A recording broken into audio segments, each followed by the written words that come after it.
harga emas naik dan kalau tuan-puan pegang emas lama atau emas 916, jangan panik. Jangan simpan dan laci je tuan-puan. Ramai orang ingat nak jual emas ni susah.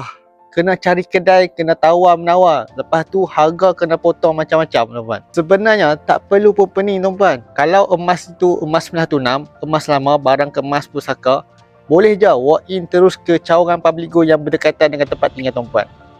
Staf Public Gold akan uji keturunan emas, timang berat sebenar dan nilai ikut harga emas semasa. Tak ada drama tawar-menawar, tak ada potong upah pelik-pelik tuan-puan. Yang penting prosesnya tulus dan mudah untuk tuan-puan. Dan esok Sabtu, cawangan Public Gold seluruh Malaysia tuan-puan buka setiap pukul 9 pagi hingga 6 petang. Kalau harga emas tinggi, ini masa yang sesuai untuk tukar emas lama kepada tunai tuan-puan. Atau rolling semula kepada emas 999 tuan-puan. Emas ini bukan sekadar simpanan.